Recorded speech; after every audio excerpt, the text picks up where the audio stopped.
Assalamualaikum warahmatullahi wabarakatuh. Ketemu lagi bersama saya Syamsir Alam. Kali ini kita bersama dengan dosen kebidanan di kampus Stikes IST Buton. Maaf Bu, namanya bisa dikenalkan namanya? Oke, terima kasih. Ya. Nama saya Sri Herpati Endang. Sri Hartati. Ibu Sri, kita berbincang tentang kesehatan ibu dan anak, terutama di masa pandemi ini. Mungkin bisa dijelaskan sedikit Bu tentang kiat-kiat dari ibu hamil menghadapi di era pandemi ini, harus seperti apa sih sikapnya seorang ibu hamil? Oke, Ya. terima kasih. Kalau dari pandangan saya sebagai seorang bidan, Ya. walaupun mungkin saya jarang sudah tidak pernah lagi melakukan pelayanan pada ibu hamil, tapi kiat-kiat yang misalnya harus diperhatikan ibu hamil dalam kondisi pandemi ini sebenarnya tidak ada perhatian khusus, dalam arti yang penting ikuti anjuran pemerintah, tetap ikuti protokol kesehatan, kalau mau keluar pakai masker dan sebagainya. Dan untuk kehamilannya proteknya itu lebih ke, kalau misalnya ingin melakukan pemeriksaan kehamilan, baik itu ke dokter ataupun ke bidan, sebaiknya maksimal itu 4 kali saja selama kehamilan. 1 kali di trimester pertama, 1 kali di trimester kedua, dan 2 kali trimester ketiga. Jadi kalau misalnya tidak butuh sekali untuk melakukan kunjungan di pelayanan, ya tidak perlu. Dengan catatan ibu hamil itu harus paham dulu apa tanda bahaya kehamilan. Jadi kan selama hamil itu, selama 9 bulan yang dilewati ibu hamil itu, dia harus paham kondisinya itu. Kalau misalnya dia berada pada kondisi tanda bahaya kehamilan, itu perlu ke petugas kesehatan. Contohnya misalnya tanda bahaya kehamilan seperti apa? Tanda bahaya kehamilan itu kurang lebih seperti sakit kepala terus-terusan, terus mual muntah yang berlebihan, sampai mual muntahnya itu yang sampai tidak bisa beraktivitas, yang baru bergerak sedikit mual muntah, sampai lemas yang bahkan makan pun dia tidak bisa. Itu memang harus ke pelayanan, bahkan harus dirawat seperti itu. Terus kalau misalnya dia mengalami pembengkakan, ada kan juga orang hamil mengalami pembengkakan daerah muka, daerah wajah, daerah tangan. Kalau misalnya dia mengalami seperti itu, harus periksa. Terus kalau misalnya selama kehamilan belum saatnya melahirkan, belum masuk 9 bulan, tapi dia mengalami pendarahan, itu misalnya masih kehamilan awal bulan atau kehamilan trimester pertama, ada mengalami pendarahan, Cepat-cepat ya itu harus segera diperiksa, kemungkinan ada masalah dalam proses kehamilan itu. Terus kurang lebih seperti itu sih tanda bahayanya. Terus kalau untuk makanan nih sih, biasa ibu hamil sudah banyak yang bertanya-tanya tentang makanan, apa sih pantangannya, mungkin ada pantangan makanan khusus atau makanan yang yang direkomendasikan seperti apa, ada atau? Kalau dari segi kesehatan, ibu hamil itu kan namanya kehamilan, dia butuh nutrisi yang banyak, karena nutrisi itu bukan hanya untuk dirinya sendiri, untuk janin juga di dalam. Jadi kalau misalnya dari segi makanan tidak ada pantangan selama ibu hamil. Dari segi kesehatan tidak ada pantangan, tidak boleh makan ini, tidak boleh makan itu, cuman dikurangi porsinya, yang terlalu berlemak dibatasi, yang terlalu pedas dikurangi, perbanyak makan sayur, perbanyak makan vitamin dari bidan, atau kalau dari dokter dikasih vitamin diminum. Kan biasa penambah darah itu kan kalau dari bidan dia 90 tablet. Terus ada juga kalsiumnya, artinya vitamin dari dokter itu diminum, karena kan biasanya juga orang tidak mau minum vitamin, hanya kasih bagus saja di pola makannya. Tapi jangan menganggap remeh itu khasiat dari vitamin yang dari puskesmas atau dari bidan, karena itu juga penting, karena nutrisi yang didapat dari makanan itu terkadang daya serapnya itu kurang, sedangkan kebutuhan tubuh itu dia butuh banyak, dalam 1 hari itu dia butuh banyak nutrisi, karena yang dibutuhkan itu bukan hanya untuk tubuhnya, untuk bayinya juga, dan pemenuhan itu tidak bisa cukup hanya dari makanan, sehingga dia memang butuh vitamin seperti itu. Terus untuk biasa kalau untuk dari segi olahraga, perlukah ibu hamil ini olahraga apalagi di masa pandemi begini atau? Kalau ada olahraga yang baik itu olahraga apa yang direkomendasikan untuk ibu hamil? Nah, olahraga bukan hanya ibu hamil, seluruh, Seluruh orang kan sebenarnya betul. wajib, Iya. maksudnya perlu memang berolahraga untuk merilekskan otot-otot biar tidak kaku, supaya peredaran darahnya juga lancar. Apalagi ibu hamil memang perlu berolahraga. Cuman olahraga yang seperti apa yang bagus, sebaiknya olahraganya itu aktivitasnya di dalam rumah saja, tidak usah yang sebelum pandemi kan biasanya itu disarankan sering jalan pagi atau udara-udara pagi. Tapi karena kondisi pandemi seperti ini, sebaiknya olahraganya di lingkungan rumah saja. Bisa juga melakukan senam hamil. Senam hamil juga ada, bisa dilihat videonya, instruksinya ada di YouTube. Itu banyak senam-senam hamil. Jadi gerakan-gerakan ringan di rumah boleh dilakukan seperti itu. Apalagi kalau misalnya sudah hamil besar, itu ada senam hamil untuk persiapan nanti dia mau melahirkan, supaya saat melahirkan otot-ototnya itu tidak kaku, supaya lebih rileks dan persalinannya lancar. Jadi olahraga itu memang perlu, tapi karena kondisi pandemi ini kalau bisa jangan mencari aktivitas yang dilakukan di luar rumah.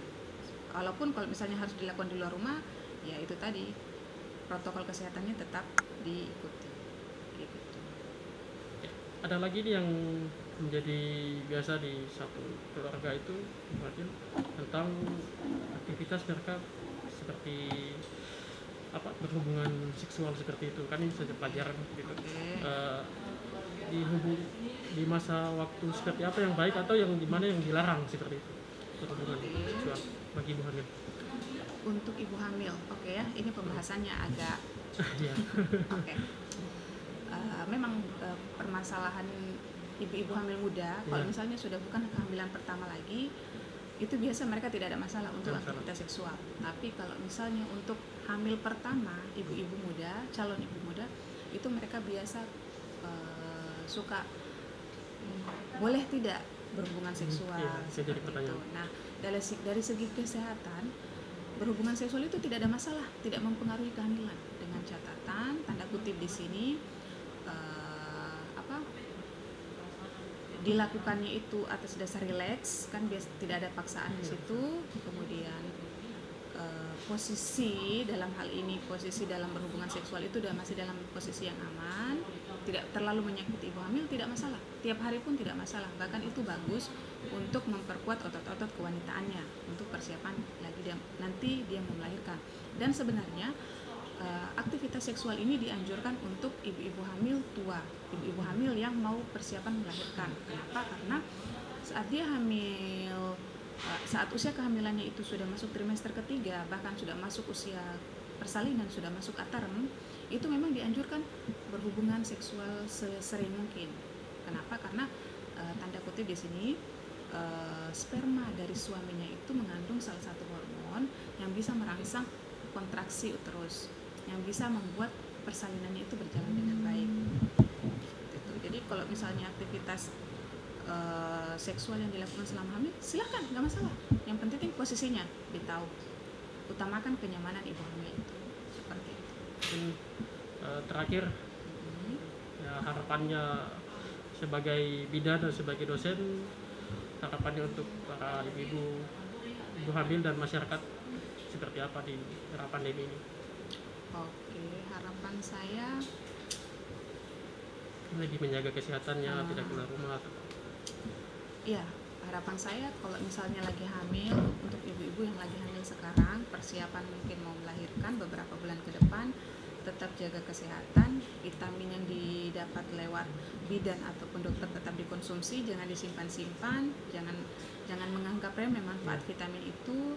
Anjuran-anjuran dari bidan dan dokternya yang pernah didengarkan itu diikuti, karena bagaimanapun anjuran itu demi kebaikan ibu-ibu hamil itu. Dan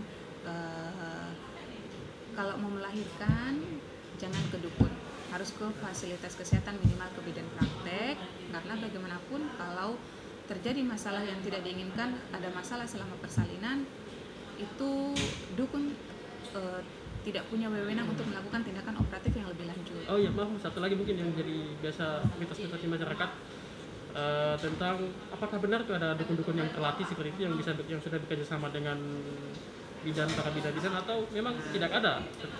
Oke, kalau misalnya dibilang dukun terlatih, ada dukun terlatih. Jadi zaman dulu kan pendidikan bidan tidak seperti sekarang. Iya. Dulu itu pendidikan bidan susah.